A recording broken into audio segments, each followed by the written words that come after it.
Francesca Pagliaroli, fai finta, vieni a fare il trenino, dai. Fai finta che c'è qualche cagnolino qua, dai, vieni a fare il trenino. Dai, alzo, sempre lì a fare il compleanno.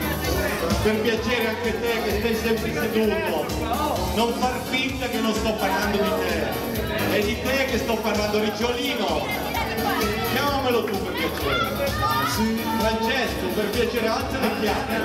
No, ma non possono, vallo a raccontare a qualcun altro, dai, che non ti alzi mai anche te, che non dici mai niente, alzati un attimo. L'unica cosa che sai dire, peccato che ci sia anche te, dai.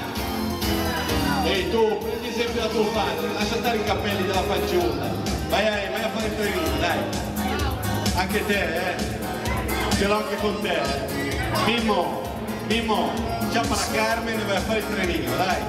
Per cortesia, dai, fate questo cazzo di trenino dopo tanti anni, fagli vedere se la prendi da dietro come viene, dai, per piacere, dai, fai il trenino. Dai, non l'ho detto niente di male, dai, su. Dai, su, fai il trenino, dai. Va bene, stai dietro tu, dai, va bene. No, perché voleva stare davanti, lo vuoi, va bene. Luca Mufadoschi, per piacere, ti devi alzare, lo devi fare per Lorenzo, Ludovico e Alexia. È una festa, non ce la fai, proprio non ce la fai, niente. Stefano, fai vedere tu come si fa, dai. E poi c'è lei che fa finta di niente.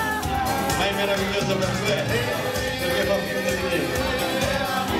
Ma come fai a fare sempre finta di niente? Non è che puoi scappare tutta la vita. No, non vale mai la pena. Dai, vieni a fare il trenino, vengo anche a fare il trenino. Mi metto davanti, giuro. Alza le chiappe, porca miseria. Alzala tu, se la chiami tu si alza perché da te non lo da te. E da me che ha passato bene. Francesco, tu stai facendo il furbo, Chi è? La signora, quando fa il trenino deve far vedere la coscia, ogni tanto deve far vedere la coscia. Brava signora. Da te non te lo chiedo perché ti sei messa i jeans, allora niente. Francesco, tu cosa fai vedere? Non so mai. Poi se ogni tanto guardo la maglietta non ti offendere, non ti sta guardando le tette, è perché quella strafiga che c'hai davanti, vabbè. Gianni, tu non ti distrai. Allora, tu che cosa fai seduto?